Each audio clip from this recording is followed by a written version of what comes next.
Oh, I've never actually recorded a video, so this is the first time for me. Nice, your debut. Um, right. Hi, I'm Devon Hale, and I'm here with Jeff, and I'm here to talk to you about the 1,000 second album that I would like you to listen to, and it is It Okay by Serena Ryder. Hi, I'm Jeff Stephen, and you're listening to the 1,000 Second Album podcast. I spent 10 years going through the 1,001 albums you must hear before you die, and now I'm asking people that are important to me all about the albums that are important to them. Enjoy! Hello and welcome to the 1,000 Second Album podcast. I'm Jeff Stephen, and I'm particularly excited about today's episode. If you've ever heard me say anything remotely clever, chances are I've stolen it from this person at some point in time. I'm a big fan of theirs, a big fan of their family, and actually their talented extended family as well. Welcome, bienvenue, Devon Hale. Thanks. So excited to be here. Yes. Really. And of course, I should note as well, there's always that sort of disclaimer attached to the little asterisk, like, when I asked you what's the 1,000 second, this was the answer that day. You're welcome to, of course, change it on an hourly basis. But I'm thrilled you picked this one because it's been a lot of fun for me to explore and something I might not have discovered otherwise. So it was fantastic to have this on the list, which leads me to my first question. So if this is my Serena gateway, what was your Serena intro or gateway? Well, leading up to this, you and I had kind of chatted about a few things, and to go back to what you had mentioned about how you're a huge fan of mine, I'm always a huge fan of yours, and the challenges that you make me, think of a top 5 or narrow it down to the 1,002nd. So much stress for me. Just generally unfair questions and challenges, yes. Right. But for me, Brian, my husband Brian, brought home the CD, Is It Okay? After he heard the Q radio show through CBC, hearing Serena Ryder for the first time. And I was floored at her rawness and her voice. Her voice is incredible, as well as her vulnerability. The whole album itself is so vulnerable, and her expression and her writing, and it's pure poetry for me. Absolutely. As we talked about, we're big Brene Brown fans around here, Wendy and I, and so like that idea of embracing the vulnerability and the honesty, that's where you can really create some pretty amazing things, as Serena did here. You mentioned Brian brought it home after the Q interview. And I think that's something like the what is obviously important, but I think often the when can be equally instrumental in how you respond to an album. So what was it about the timing that really impacted you with this album? Well, I guess I was pregnant. And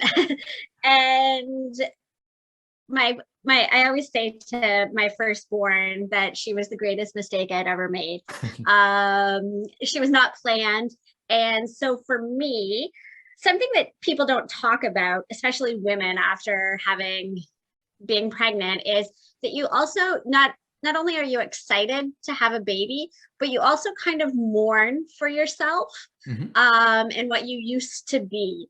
And that life is kind of over, and not that you're not excited, and motherhood is wonderful and all those joys that come with it. But this album, while I listened to it while doing the dishes and making dinner, but it allowed me to kind of feel that sense of mourning, of losing myself while gaining a new person and gaining a new identity.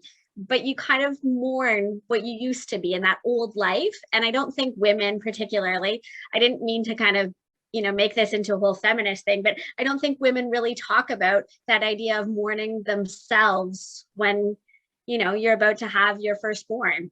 But I'm sure fathers probably feel the same way, right? Like that idea of what's this new life going to look like? And yet, what was the old life? And it's okay, I guess, to be sad that old life is going to be gone and be excited about the new life. And in all honesty, Serena, this album totally spoke to me on those levels. Yeah, 100%. And I think that's it exactly, where there's nuance, where it's not something is 100% this, or, everything is, what's the Lego movie song? Everything is awesome. Like there's not, that's not necessarily reflective of, of life. And so I think that idea of the nuance, where you can be simultaneously excited and mourning and nervous, but also joyous, and it's all that sort of complex emotions all at one time. And actually, I'm hoping we can chat a bit about lyrics later on, where I think there's a few of the ones she sang that really jumped out at me for those reasons, where it wasn't about surface level. It was actually allowing yourself to process and deal with yourself and all that sort of thing, which I think was pretty powerful for me, even though I wasn't pregnant while listening, and it was a couple of years after its release. But even still, I found it was a really moving listen, because normally I'm oblivious to lyrics, but they really stood out here. And I thought that was, so if you can get me paying attention to lyrics, you're saying something, and she definitely is here. And then doing a little bit of research on her and how open she is about her mental health, and how her albums speak to her mental health. Really, of course, I didn't research her the first time I listened to the album. I just enjoyed it and I loved it. And even when I suggested it to you to be the 1002nd album, I didn't research. I just love the album. And now doing some research, it's been very interesting to piece that all together. For sure. And she's been involved as an advocate as well. I remember seeing her involved with the Let's Talk Day, and those. So that's nice, and that's awesome that she's being an advocate for it too, which is awesome. Yeah. The I guess for me, the next question, as you and I, like, we're both album enthusiasts as opposed to just necessarily one song at a time. And would you say is it okay, one of those albums where the running order really matters, that it should go front to back, or can you sort of jump around and shuffle? For me, an album is an album. I'm pre-shuffle. Not even on the Discman. Right, and when I was listening to this album in our, the duplex, our little apartment, growing family, we had it on we had a CD player that attached underneath the cupboard, and there was no shuffle option. So I've listened to it from start to finish countless times. Yeah. And so for me, and I feel like all albums, they're in order for a reason. Yes. What did the artist feel? And what I do find with this album is that you go from lows to highs to lows to highs in different ways in her songs. And I feel like that is her expression to us. So maybe I'm a traditionalist when it comes to albums, but I do think front to back, start to finish is the way to go. However, to each their own. If you hit shuffle, if you put it on your Spotify playlist, fantastic. It is what it is. Just listen to it. As long as you're listening, that's the key. Yeah. No, and to me, it really felt deliberate. Like you mentioned, the highs and lows, where a song like Little Bit of Red was immediately followed up, like when it was a little bit more aggressive, and then it sort of had a bit of a relaxing, and then it picked back up again. So it did feel very deliberate. So, and as much like yourself, I'm an album purist as well. So, and I got that vibe from Serena too. So I really enjoyed this journey as well. I remember you mentioned like you had it on when doing dishes and that sort of thing. Is it one of those albums where there's an appropriate context for it as well? Like, should you be, doing dishes, or is it on in the background or in the car? For me, I tend to listen to it solo, doing the dishes in the car, where I can sing loud and to myself and think that I have a beautiful voice just like Serena Ryder. But again, to each their own. It is great background music. I love the lyrics, though. I do feel that if you're listening to it in the background, you might not catch the feeling and the actual meaning of these songs. And her her vulnerability, her raw sense of being, and her expression, and the artist that she actually is. You miss that with the background. However, it is great background music. You could have it on while you're having a dinner party or with friends, and it's just good to listen to. It's got some catchy tunes. It's got some, again, those highs and lows are there for her.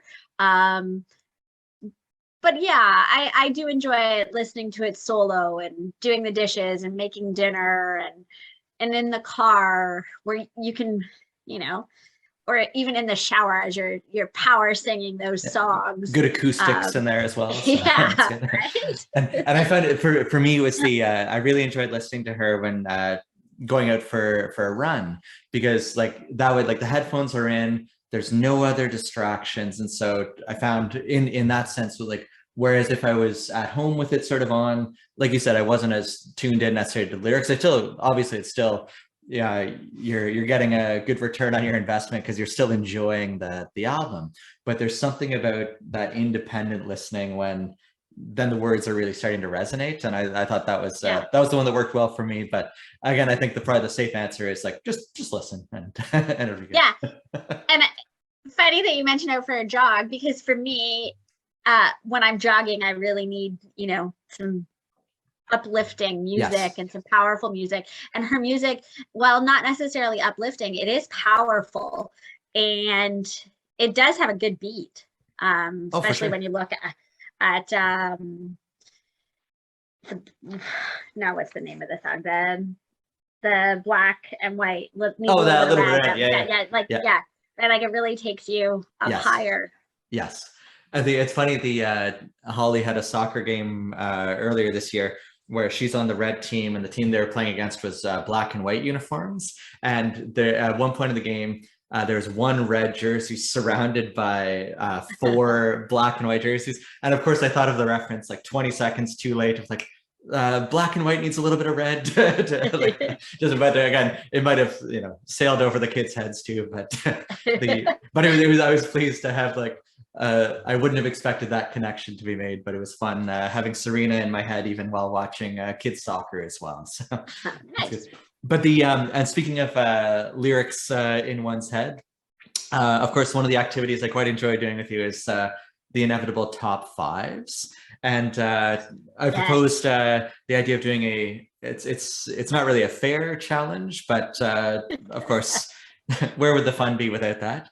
But to do a top 5, is it okay, lyrics or lines, and then count them down together, see if there's some overlap, see if we had similar songs or similar themes or what the case may be. But the completely unfair top 5 Serena lyrics from Is It Okay? You and I have done this countless times, from top 5 mustaches to of course. top 5 the staples. Yeah. Like all sorts of things. So for me, I just did top 5. I didn't do number 1 versus number 5. They were just fair enough. In order of kind of listening to, I think. Fair enough. But my number 1 would be, I'm tired of pretending everything's all right. Let me feel what I'm feeling tonight. Sweeping the Ashes, the introductory song, which to me is so about mental health and that vulnerability. And I think it sounds, Sweeping the Ashes sounds like a love song to kind of a disgruntled situation. But then when you're actually listening to the lyrics, I feel like it's to herself. It isn't to a particular lover or friend or anything. I think it's to herself. And she's saying to herself, let me feel what I'm feeling tonight. Let me be in control of my own emotions. Let me not, push this down, push this to the side. Let me actually feel what I'm feeling. And not put a positive spin on it, not put a negative, but just feel it and work through it even. Yep. And the I'm delighted that we've got our first bit of Venn diagram overlap there, which is amazing. The that I had, so I did attempt to do a 5 4 3 2 1, and the Okay. of course, like order subject to change, of course. But that was my number 4, sweeping the ashes. Let me feel what I'm feeling tonight, with a little note beside it saying, actually processing emotions. And you said it much more articulately than I could have, but that idea exactly, where it's not saying like, oh, I'm fine, everything's good. Nope, we're cool, it's good. It's like, nope, give yourself permission to, again, to deal with it, which I thought was and like you said, that's the opening track, so right off the bat it's setting the tone for what comes next. So that's fantastic. Now do we deviate on the second one is the question? Well, I went to Brand New Love, Yeah. and it's no one else can see the seams that sow the air into our dreams when we are young. To me, this is just pure poetry. Um, the idea of sowing air in itself is like, okay, so foreign, but it's so true. No one else can see what we've put into our dreams when we are young, when we are old, at whatever age. And as you know, the sweat and tears, maybe the sweat and tears of this album, the sweat and tears of just the day to day. And no one knows how much we've put into kind of that, either being successful or not, and the dream of that. Yes, I like it. So that's where that went. So I guess like it's an overlap tune, but it's right. There's another lyric from that jumped. This this is actually my number 1, came from Brand New Love, and because I just thought it was the one of the things like the big mottos I live by is the idea of under promise, over deliver. And I thought she had perhaps the best sort of introduction to a potential partner I've ever heard, where she said, boy, I can't take your breath away. And I thought it was just perfection, because it's sort of managing the expectations at the start of a relationship, where it's sort of preparing for the post puppy love phase, where it's sort of saying like, yeah, so I'm me, I'm here, but just so you know, and I think there's other lyrics later on that sort of address it as well, where it's sort of encouraging the partner to deal with their stuff, because she, just by virtue of being in their life, she's not going to fix it. So I thought that was just such a perfect line of saying like, I won't take your breath away. There are limits to what I can provide here. And it was just, I thought that was, and the idea, like the song's called Brand New Love. And so I thought that was just such a great sort of lead off to a new relationship. Like, so here's the deal. Absolutely. And that, again, that vulnerability, right? Like she just states it right there, that I be prepared for disappointment at some point. I do like that line. Yeah. It's a good one. Nice. So we're on the same page for 2 of the tunes. Can we make it a hat trick here? Hiding Place was my next tune. Nice. And my line is, forever isn't far, it's coming soon. The line itself is so true. Having children, that idea of forever, it isn't far, it is coming soon. It is, we think of our lives as, these long journeys, but really the expression is what the days are long, but the years are short. And this to me is so that, especially now that I'm about to have a 13-year-old in my home, a teenager. How did that happen from listening to this CD to like a 13-year-old? I'm not sure where this went and how we got here, but forever isn't far, it's coming soon. I like it. Yeah, very cool. The and what's great too is that we didn't overlap on that one, which means there's just so much rich material to go from. So it's just perfect. I'll go for my my number, what would have been, I guess, my number 5 on the little table here, from Dark as the Black.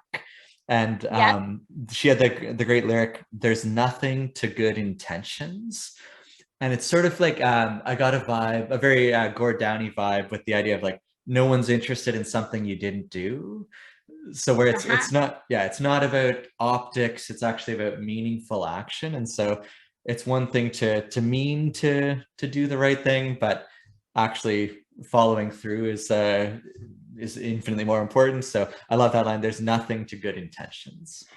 And I took from Dark as the Black as well. And I liked two lyrics there. Yeah. There's a crack in the ground from Waterloo all the way to Arizona. The way she starts that song. Yes. How powerful her voice is Yes. just incredible. But then one world, one love means nothing if you're just pretending. Yes.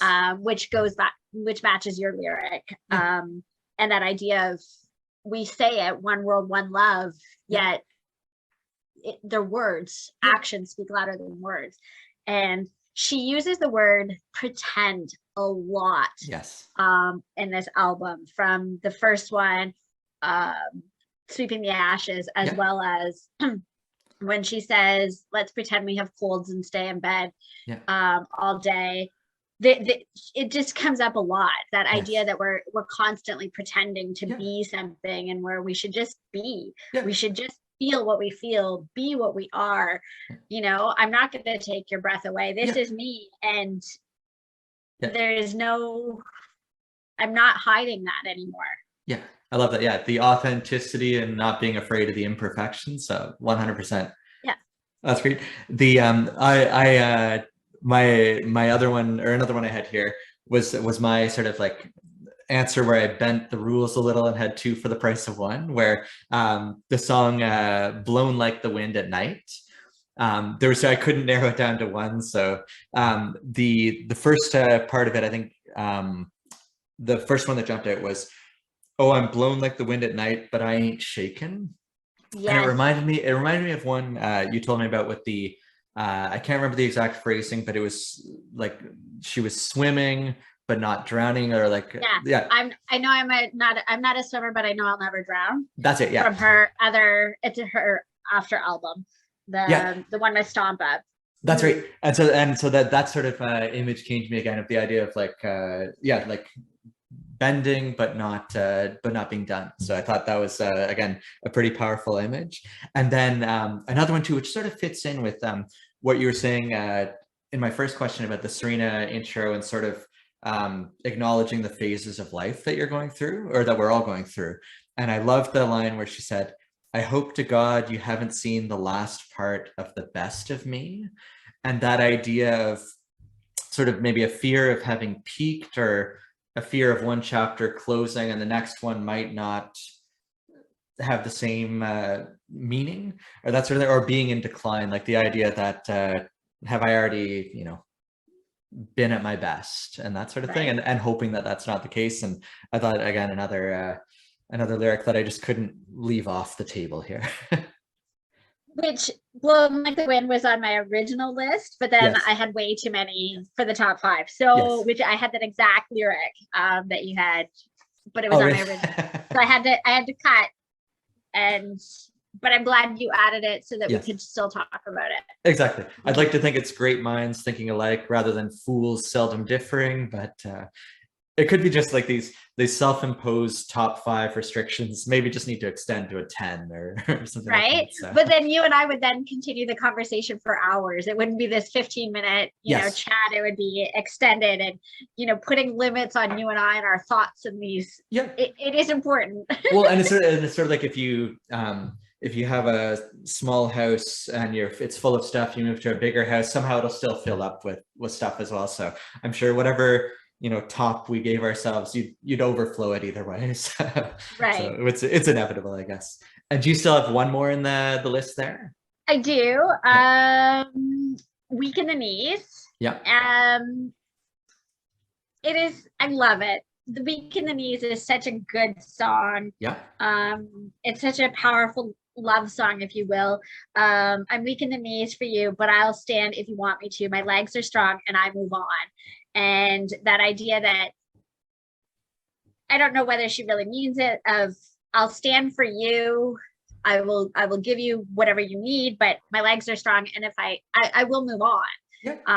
And that journey, that process of leaving behind and moving forward, and the best of her, and the whole theme of this album is that she is strong. Mm-hmm.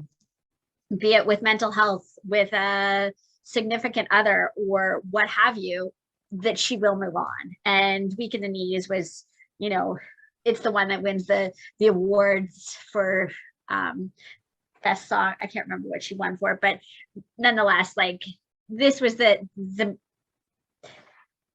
I guess the most memorable song on her album. But anyway, that's where I am. I really do like that, the lyrics for that one. And it's funny, the that one, even though I've listened to the album now several times, it was only in the car this morning that lyric jumped out at me. So maybe that answers the question from earlier as well. Is like, where should you listen? You should listen everywhere, because I picked up on some things when running, some things when in the car, and you'll get a new layer, I guess, depending on where you are listening. But yeah, I thought that was fantastic. It was yeah, I'll stand if you want me to. I love that. And the my conclusion was the title track, Is It Okay? And the line was, now I know why two people never made up one. And so, as which again is fantastic. And as a fellow 81 birthday, we saw Cool Runnings growing up, and that was a key moment in the life. And I remember there's a great John Candy line from it where he said, if you're not enough without a gold medal, you'll never be enough with one. And so that idea again, it's funny, it's probably not even until we talked about it that I realized what a recurring theme that was, of just like, you've got to deal with your stuff before you're ready to, again, move on to whatever comes next. Again, you have to take care of yourself first, and nobody's going to fix it for you. And that was my number 6. Nice. Perfect. So I narrowed it down to 5. I know you told me to keep it to 5, but then I included that as my 6, and then I had my 10 list. Yeah. So there's been a full process here, but absolutely. And I like that two people never made up one smoking barrel gun. Like, where did that lyric come from? Yeah. And the originality of it, and just her unique sense of writing. It really is poetry. Yeah, so that's fantastic, and that's perfect. The right mix of like, if I could have hoped for an outcome of where we had some in the middle, some independent, and many more that we want to include but can't include, and that's probably the optimal situation, which is good. The which brings me to, I guess, the closing argument of as of when I asked you what is the 1,000-second album, why is this the 1,000-second album? Well, I don't know if it is the 1,000-second album. I did have to narrow myself down to, I went with Canadian. I went with something that I could talk about, went with something that I love just for loving it. You know, I was talking to Sloan about doing this podcast with you, and she's like, well, why? And I said, well, you know, this is what Jeff does, and we talk about music, and, you know, we have these conversations, and, you know, it really is enriching to have these, I don't know, just these deep conversations with music with someone who is so passionate about it. And she's like, but can't you just say, I like it because I can? That would be too easy, I guess. So it's so true. I like it because I can. And I do really like it. It is definitely a top 5 of some narrowed down aspect of my life. Whether it's top 5 albums while I was pregnant, or top 5 female Canadian artists, or top 5 female artists. Her voice is just so powerful. The lyrics are incredible. The overall feeling and the vulnerability, I know I keep going back to that word, but just that idea of her opening up herself to us and allowing us to feel what she's feeling, and just telling us to be okay with it. Is such a good message. And upon research, she had gone on tour with us, but she had to stop the tour because she was feeling depressed. So she took a pause, and she is an advocate for mental health. And I think it's just is a really great album. And it's before she gets to Stompa. Everybody loves Stompa. As they should. Yeah. absolutely. And that whole album that she had, like, and as she's continued forward, her music is just incredible. But this is such a great introduction to Serena Ryder. Yes. And it's so important. But if I would say the 1002nd album, probably for me will be Taylor Swift Folklore. Yes. That is probably my current favorite album. Nice. But you and I could talk about albums until we're blue in the face. For sure. I think that's the key word though, is or the key phrase, must hear, because the book I'd gone through was the 1001 albums you must hear. So it's not necessarily that they're somehow verifiably the best or the most critically acclaimed or whatever the case may be. It's the ones that were must hear. And that's like, for this one here, I couldn't be happier with the choice, because it's one I hadn't realized I needed to hear, and I did, and so it fits that must hear description spectacularly. So and I'd imagine, yeah, it's not the only one, of course, that would. So, but I was really happy that it was the choice for this one here. So fantastic stuff. But yeah, I guess that's like you said, we could go on for hours, and I would be delighted to, but out of respect for your time, we should probably officially wrap it up. But again, a huge thank you, Devon, for coming today and for introducing me to the album. Thank you. And thank you for having me. Yeah, I'm honored. And so, but yes, and hopefully a rendezvous before too long. I'd love that. That would be great. Sounds good. Alrighty, enjoy the day. Yes, you too. Take care.